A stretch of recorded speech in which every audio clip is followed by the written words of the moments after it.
আসসালামু আলাইকুম। এটিএন বাংলা সংবাদে সবাইকে স্বাগত জানাচ্ছি সীমা খান। শুরুতে বিআরবি কেবলস সংবাদ শিরোনাম। মানিকগঞ্জে গ্রীষ্মকালীন মহড়া আকস্মিক পরিদর্শনে প্রধানমন্ত্রী জানালেন, সেনাবাহিনীর ওপর জনগণের গভীর আস্থা আছে। জাতীয় সংকটে সর্বোচ্চ পেশাদারিত্ব বজায় রাখার আহ্বান। চীনের সহায়তায় 6 মাসের মধ্যে তিস্তা প্রকল্পের সমীক্ষার কাজ শুরু, সংসদে পানি সম্পদ মন্ত্রী। ভারতের সাথে গঙ্গা পানি বন্টন চুক্তি নবায়ন করতে চায় সরকার। আবারও বাংলাদেশিদের জন্য উন্মুক্ত মালয়েশিয়ার শ্রমবাজার, জানালেন প্রবাসী কল্যাণ মন্ত্রী। খুব শীঘ্রই কর্মী পাঠানোর সিদ্ধান্ত। মার্কিন রাষ্ট্রদূতের সাথে বাণিজ্য নিয়ে বৈঠক। এবং সংবিধান সংস্কার এবং জুলাই গণহত্যার বিচারের দাবিতে স্পিকারের কাছে 11 দলীয় ঐক্যের স্মারকলিপি। গণভোটের রায় বাস্তবায়নে আরেকটি বিপ্লবের হুঁশিয়ারি। শুনছিলেন বিআরবি কেবলস সংবাদ শিরোনাম। এবারে জানাবো বিস্তারিত।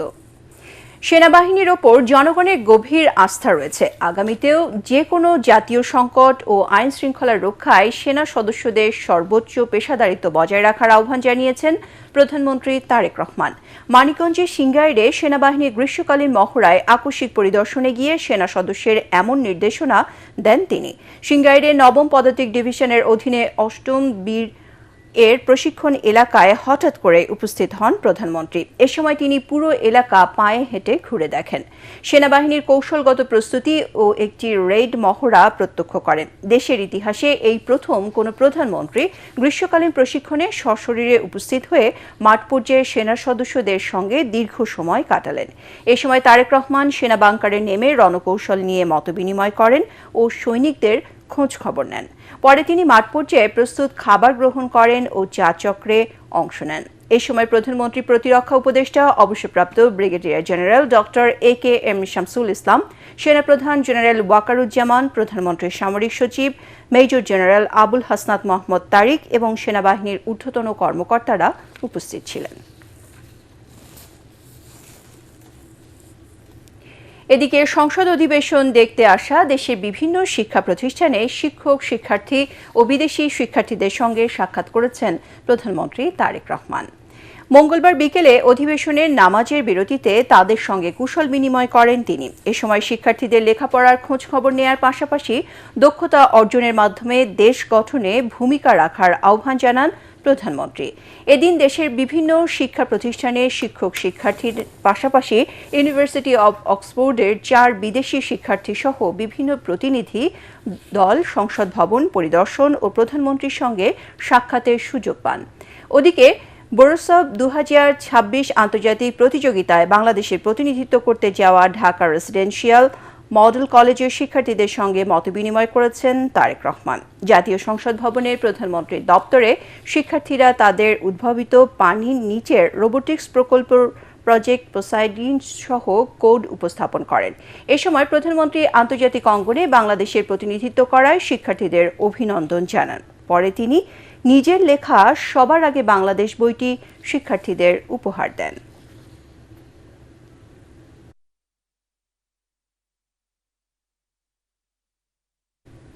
6 মাসের মধ্যে চীনের সহায়তায় সমীক্ষা শেষে তিস্তা প্রকল্পের কাজ শুরু করা হবে বলে জানিয়েছেন পানি সম্পদ মন্ত্রী মোহাম্মদ শহীদ উদ্দিন চৌধুরী আনি।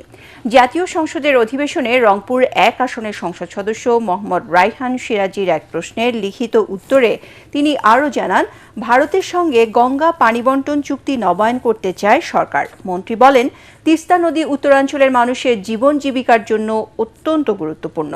তবে নদীর উজানে বাঁধ নির্মাণ সহ বিভিন্ন সীমাবদ্ধতার শুষ্ক মৌসুমে পানি প্রবাহ কমে যায়। অন্যদিকে উজানে অতিবৃষ্টিতে আকস্মিক বন্যা দেখা দেয়। বাজেট অধিবেশনে 6 দিনের বিরতির পর সংসদের মুলতবি অধিবেশনে আরেক প্রশ্নের জবাবে আইনমন্ত্রী জানান, রাজনৈতিক যেসব মামলা এখনো প্রত্যাহার হয়নি সেগুলো আইনি প্রক্রিয়ায় যাচাই বাছাইয়ের পর পর্যায়ক্রমে প্রত্যাহার করা হচ্ছে। এদিন এনসিপি সংসদ সদস্য আক্তার হোসেন স্বরাষ্ট্রমন্ত্রী বরাবর সাভারের জনসভায় ককটেল বিস্ফোরণ ও বিদ্যুৎ না থাকার বিষয়ে প্রশ্ন করেন। আদালত পরিচালনা করেন তিস্তা অববাহিকা, যেটি আমাদের উত্তরবঙ্গের জন্য দীর্ঘদিনের একটা স্বপ্ন।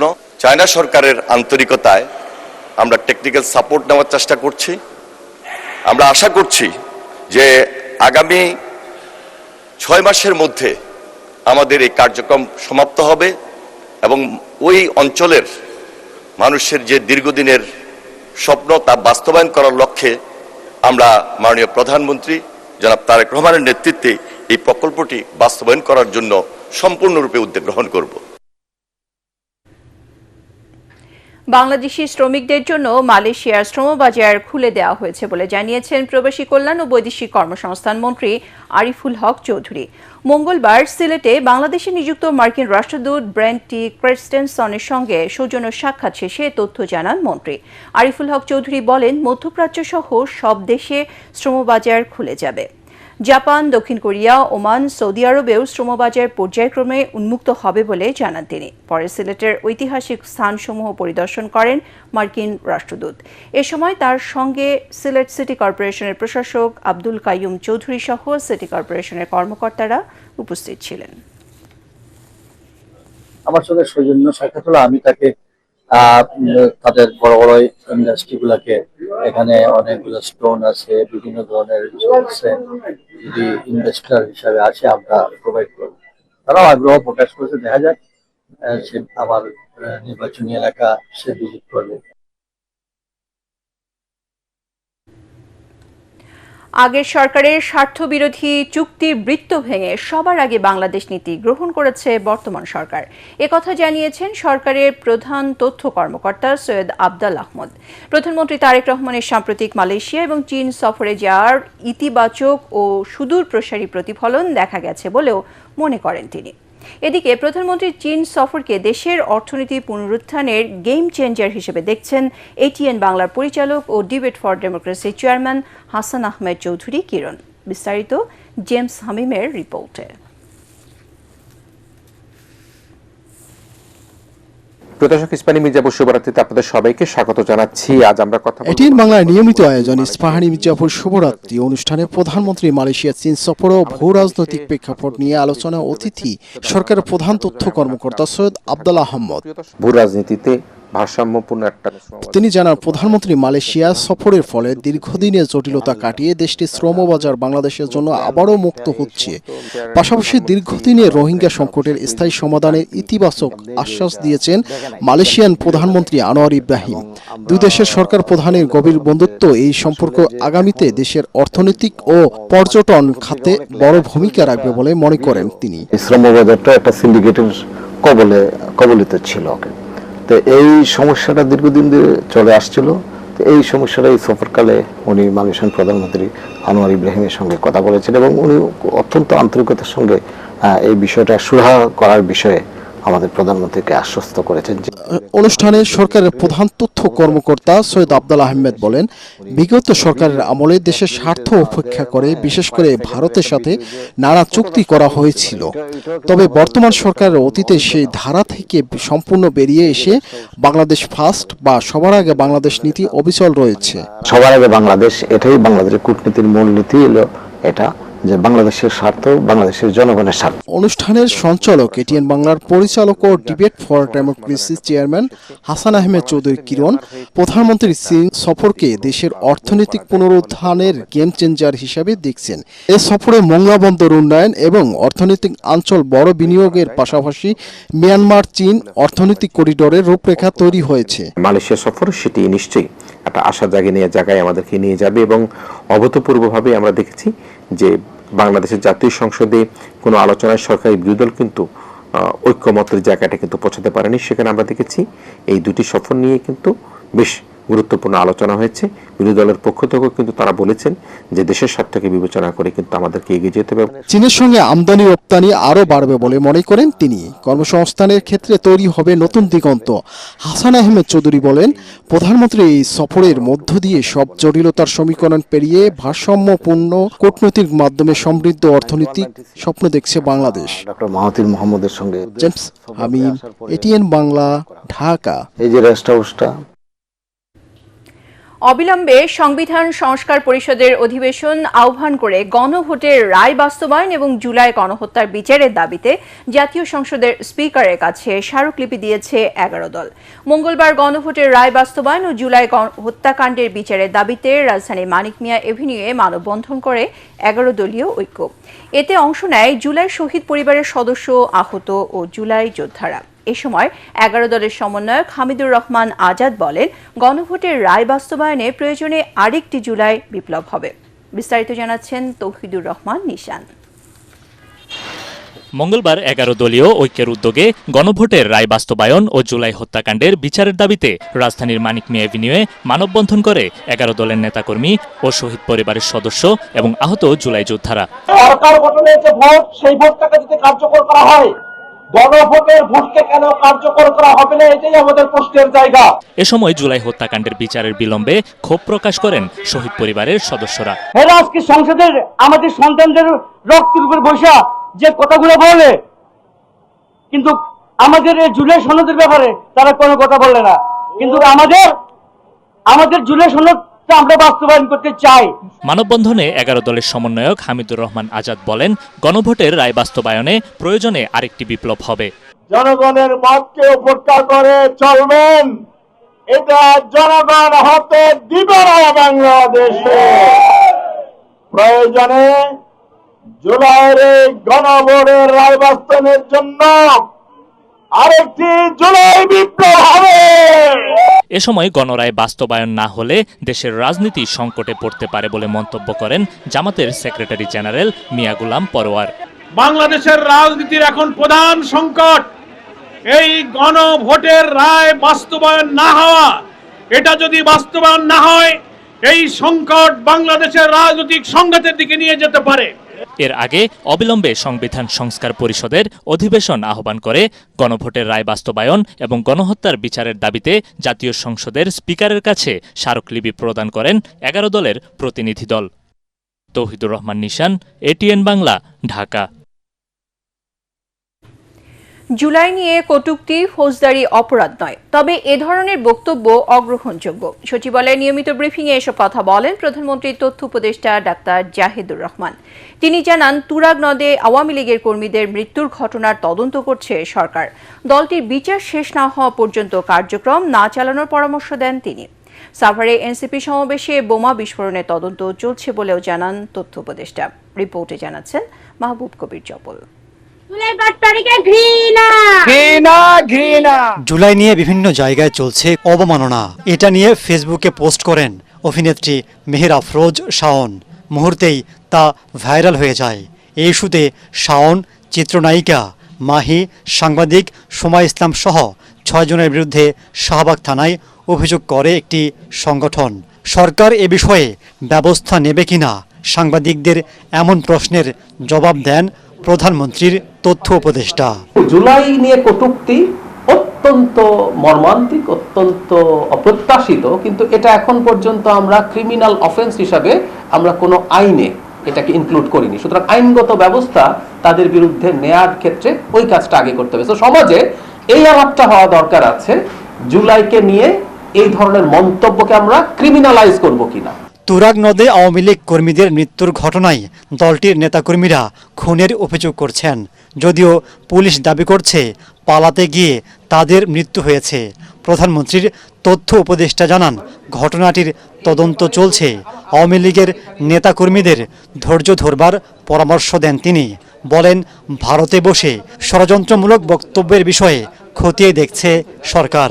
ওখানে কিছু মৃত্যু হয়েছে, খুবই আনএক্সপেক্টেড। আমরা প্রায় বলি যেটা হতে পারে না, এটা হওয়া উচিত না, কিন্তু আপনারা জানেন ঘটনাগুলো কিভাবে হয়েছে। সরকারের যে স্বাভাবিক কাজ, সরকার এগুলো তদন্ত করবে, এর সাথে কেউ জড়িত আছে কিনা। রাষ্ট্রের আইন যেন তারা মেনে চলেন। আওয়ামী লীগ তো নিষিদ্ধ হয়, তাদের কর্মকাণ্ড নিষিদ্ধ আছে, তারা একটু অপেক্ষা করুন। বিচারে যদি দেখা যায় যে তাদেরকে নিষিদ্ধ করা হচ্ছে না, তাহলে তারা তাদের কর্মকাণ্ড করতে পারবেন।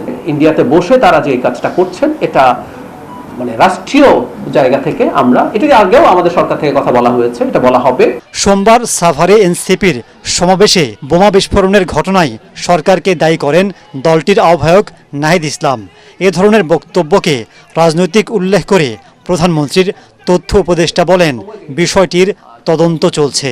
সরকারের প্রধান কাজ হচ্ছে যারা এটার সাথে জড়িত সেই তদন্ত করা, তাদেরকে ধরা। জনাব নাহিদ ইসলামের বক্তব্য সম্পর্কে আমি এটুকুই বলবো যে আমরা রাজনৈতিক বক্তব্য বলে এক ধরনের কথা প্রচলিত আছে, সেই রাজনৈতিক বক্তব্য তিনি দিয়েছেন। তিনি জানান, আগস্টে স্থানীয় সরকার নির্বাচনের তফসিল ঘোষণা হবে।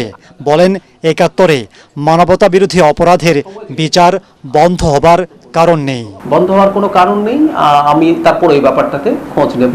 মাহবুব কবির চপল, এটিএন বাংলা, ঢাকা। এটি আছে কিনা সেটা আমার প্রতিটি নাগরিকের দোরগোড়ায় স্বাস্থ্যসেবা পৌঁছে দেওয়ার মাধ্যমে সবার জন্য স্বাস্থ্যসেবা নিশ্চিতে কাজ করছে সরকার।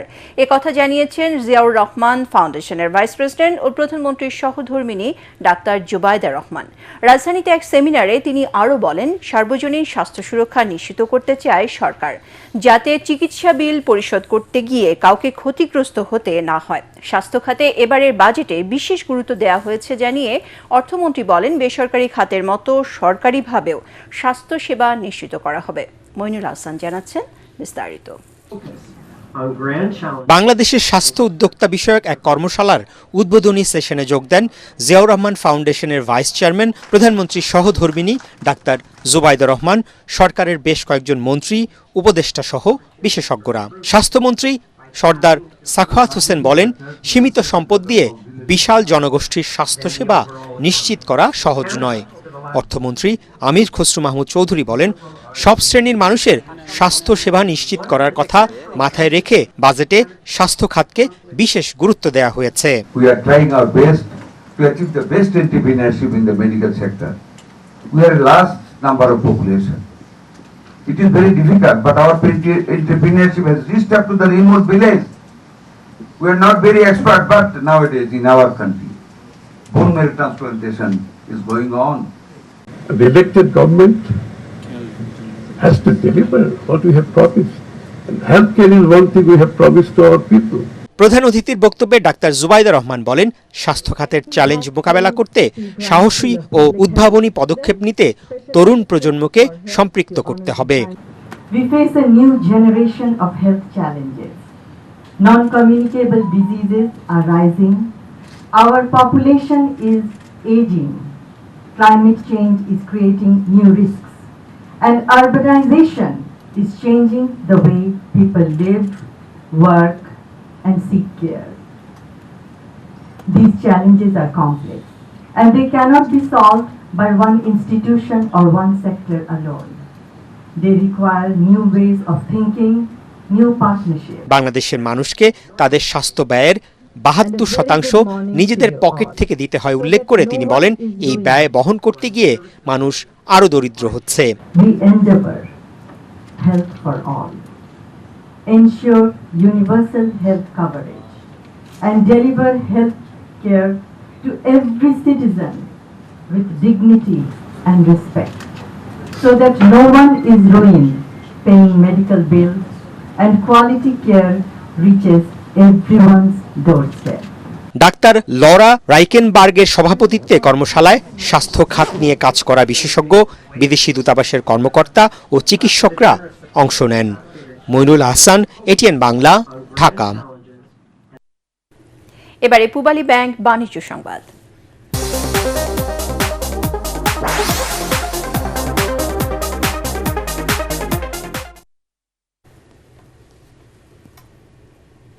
স্বল্প খরচে মানসম্মত চিকিৎসা দিয়ে রোগীদের আস্থায় আনতে পেরেছিল মগবাজার আদ্দিন মেডিকেল কলেজ হাসপাতাল। সরকারি নির্দেশে হাসপাতালের কার্যক্রম বন্ধ থাকলেও এখনও ভিড় করছেন শত শত রোগী। তাদেরকে নিজস্ব অ্যাম্বুলেন্সে বিনামূল্যে জুরাইন ও কেরানীগঞ্জের আদ্দিন হাসপাতালের অন্য শাখায় নিয়ে যাচ্ছে কর্তৃপক্ষ। তারা জানান, এরই মধ্যে প্রয়োজনীয় সংস্কার কাজ শেষ করে হাসপাতালের লাইসেন্স ফিরে পেতে আপিল করা হয়েছে। মিজান শাহজাহানের রিপোর্ট। মিরপুরের বাসিন্দা ফারজানা আক্তার একটু দূরে হলেও স্বল্প খরচে মানসম্মত সেবা পেতে 2 বছর আগে মগবাজার আদ্দিন হাসপাতালে প্রথম সিজারিয়ান বেবির জন্ম দেন তিনি। অভিজ্ঞতা সন্তোষজনক হওয়ায় দ্বিতীয় সন্তানও এখানেই জন্ম দিতে চান 8 মাসের অন্তঃসত্ত্বা এই মা। হাসপাতালটি বন্ধ থাকায় হতাশ তিনি। আমরা অন্য হসপিটালও 3-4টা দেখছি, কিন্তু ওরকম আস্থাজনক কোনো ভরসা পাই নাই। এজন্য অন্য শাখায় আমাদের পাঠাবে বলছে এখান থেকে, এই জন্য আসা। তো সরকারের কাছে আবেদন যেন এই হসপিটাল তাড়াতাড়ি খুলে দেয়, যাতে আমাদের জন্য সুবিধা। ফারজানার মতো অনেক রোগী ভিড় করছেন হাসপাতালের সামনে। তাদেরকে নিজস্ব অ্যাম্বুলেন্সে নিয়ে যাওয়া হচ্ছে আদ্দিন হাসপাতালের অন্য শাখায়। এক সময় এই হাসপাতালের বহির্বিভাগে দৈনিক চিকিৎসা নিতেন 2000-এর বেশি রোগী, ভর্তি হতেন 150-র মতো। অনেক দূর না, কিন্তু এত কষ্ট করে তো ওইখানে যাওয়া সম্ভব না। এখানে সেবা তো অনেক ভালো। টিউমার ছিল বলে পায়খানা রাস্তার উপরে, যে খরচ থেকে আমি এখানে হয়েছে, অন্য জায়গায় আমি ক্লিনিকে মেডিকেলে করলে এটা থেকে ডাবল হচ্ছে। হাসপাতাল কর্তৃপক্ষ জানায়, সরকারি নির্দেশনা মেনে এরই মধ্যে সংস্কার কাজ প্রায় শেষ করেছে তারা। সরিয়ে নেওয়া হয়েছে বেকারি। বুয়েটের বিশেষজ্ঞদের তত্ত্বাবধানে সব ওয়ার্ডে নিশ্চিত করা হচ্ছে ভেন্টিলেশন। 700 বেডের হসপিটাল, কখনো বেড খালি থাকে না আমাদের। এর ভিতরে আমাদের প্রায় 40% রোগী থাকে প্রায় অসহায় গরিব, যাদেরকে আমরা বিভিন্নভাবে সাপোর্ট করে হেল্প করে থাকি। এবং অপারেশন চার্জগুলো অন্য জায়গার চেয়ে অর্ধেক মূল্য। 250 টাকা ডায়ালিসিস করা হয়। এই সংখ্যাটা প্রায় 11,000 প্লাস। ভুল মানুষের হবে এবং অনাকাঙ্ক্ষিত ঘটনা ঘটবে, তার সমাধান এই না সেটাকে ক্লোজ করে দেয় এবং এটাকে অ্যাড্রেস করে যে সমাধান করা যায় দ্রুত, এবং সেটা চালু করে দেওয়ার জন্য সরকারের আহ্বান জানাবো। একসময় এই আল্ট্রারুমের সামনে শত শত রোগীর ভিড় ছিল, এখন কেবলই নীরবতা। 2500 মানুষের কর্মসংস্থান তৈরি করে দেওয়া প্রতিষ্ঠানটি অবিলম্বে খুলে দেওয়ার দাবি রোগী ও স্বজনদের। মিজান শাহজাহান, এটিএন বাংলা, ঢাকা। এবারে আন্তর্জাতিক সংবাদ।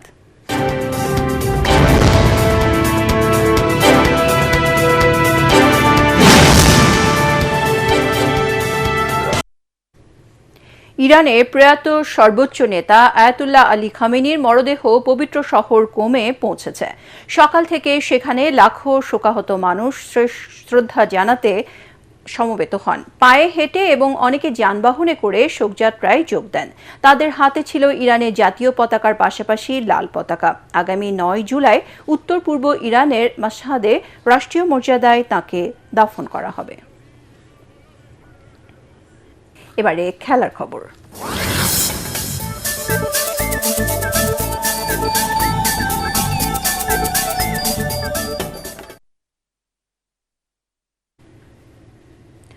দর্শক, এই মুহূর্তে মেসি বনাম সালাদের গুরুত্বপূর্ণ ম্যাচ চলছে, আপনারা জানেন, এবং আমাদের সহকর্মী জামিল হাসান শান্ত তিনি আছেন ঢাকা বিশ্ববিদ্যালয়ের টিএসসি এলাকায়। আমরা এখন সরাসরি চলে যাচ্ছি তার কাছে। শান্ত, এই বৃষ্টি উপেক্ষা করে যে ফুটবল প্রেমী সমর্থকরা জড়ো হয়েছেন, তাদের উন্মাদনা এবং সেখানে কি দেখছেন আমাদেরকে জানান। So 7 attempts so far from Argentina, 3 on target, 1 on target for Egypt, but all importantly, I think it's the one that ended up nestling in the back of the net. সীমা, ধন্যবাদ আপনাকে। টিএসসি প্রাঙ্গণ কিন্তু জনসমুদ্রে পরিণত হয়েছে। সন্ধ্যার পর থেকে আমরা দেখেছি বৃষ্টিকে উপেক্ষা করে কিন্তু মানুষজন তার প্রিয় দলকে সমর্থন করে দলে দলে যোগ দিয়েছে টিএসসি প্রাঙ্গণে। তবু দেখতে পাচ্ছেন উৎসাহ উদ্দীপনার মধ্যে দিয়ে কিন্তু বর্তমানে আর্জেন্টিনার যারা সমর্থক রয়েছে তারা কিন্তু এখন খেলা দেখছে।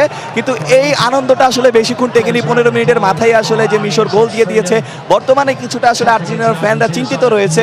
তবে তাদের একটি প্রত্যাশা রয়েছে যে খুব দ্রুত আর্জেন্টিনা আসলে ফিরবে ম্যাচে, এবং আর্জেন্টিনা কিন্তু একের পর এক আসলে আক্রমণ করছে। খুব গোলের আশায় কিন্তু আসলে ভক্তরা রয়েছে। আপনি দেখতে পাচ্ছেন আমার পেছনে কিন্তু জনসমুদ্রে পরিণত হয়েছে টিএসসি প্রাঙ্গণ। টিএসসি থেকে কিন্তু একদম নীলক্ষেত পর্যন্ত পুরোপুরি মানুষে কিন্তু ভরে গিয়েছে। আসলে কিন্তু টিএসসির যেই প্রধান যেই স্ক্রিনটি ছিল সেটি বন্ধ থাকায় কিন্তু আজকে কিছুটা আসলে ভোকা দিতে। তবে এই বৃষ্টিকে উপেক্ষা করেও কিন্তু এত মানুষের ঢল বাংলাদেশে নামবে, এটিও কিন্তু আসলে একটি দেখার বিষয়। সীমা, এই ছিল আমার কাছে বর্তমানে টিএসসি থেকে সর্বশেষ। শান্ত, আপনাকে ধন্যবাদ। দর্শক, ঢাকা বিশ্ববিদ্যালয়ের টিএসসি প্রাঙ্গণ থেকে আমাদের সহকর্মী জানাচ্ছিলেন ফুটবল প্রেমীদের উন্মাদনা। উইম্বলডন টেনিসের 8ম দিনে সেন্টার কোর্টের রয়্যাল বক্সে বড় চমক ছিল 8বারের চ্যাম্পিয়ন রজার ফেদেরার। সোমবার রাতে আলেকজান্ডার জাভারেভ ও জিরি লেহের মধ্যকার দিনের শেষ ম্যাচটি দেখতে গ্যালারিতে একা বসে অপেক্ষা করছিলেন 20টি গ্র্যান্ড স্ল্যাম জয়ী এই কিংবদন্তি। টেনিসের প্রতি তার এই নিখাদ ভালোবাসা গ্যালারির সবার নজর কেড়েছে, কিন্তু ম্যাচটি শেষ করা যায়নি। উইম্বলডনের নৈশকালীন কারফিউ আইনের কারণে ম্যাচটি স্থগিত করতে হয়। এই ম্যাচের বাকি অংশ অনুষ্ঠিত হবে স্থানীয় সময় মঙ্গলবার রাতে। সংবাদ শেষ করার আগে বিআরবি কেবল শিরোনামগুলো আরও একবার। মানিকগঞ্জে গ্রীষ্মকালীন মহড়া আকস্মিক পরিদর্শনে প্রধানমন্ত্রী জানালেন, সেনাবাহিনীর উপর জনগণের গভীর আস্থা আছে। জাতীয় সংকটের সর্বোচ্চ পেশাদারিত্ব বজায় রাখার আহ্বান। চীনের সহায়তায় 6 মাসের মধ্যে তিস্তা প্রকল্পের সমীক্ষার কাজ শুরু। সংসদে পানি সম্পদ মন্ত্রী। ভারতের সাথে গঙ্গা পানি বন্টন চুক্তি নবায়ন করতে চায় সরকার।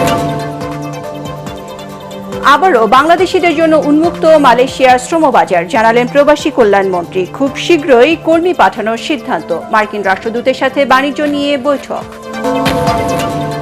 এবং সংবিধান সংস্কার এবং জুলাই গণহত্যার বিচারের দাবিতে স্পিকারের কাছে 11 দলীয় ঐক্যের স্মারকলিপি। গণভোটের রায় বাস্তবায়নে আরেকটি বিপ্লবের হুঁশিয়ারি। পরবর্তী সংবাদ দেখার আমন্ত্রণ জানিয়ে এখনকার মতো শেষ করছি। ATN বাংলা সংবাদ ইউটিউবে দেখতে ব্রাউজ করুন youtube/ATN বাংলা নিউজ। ধন্যবাদ সবাইকে।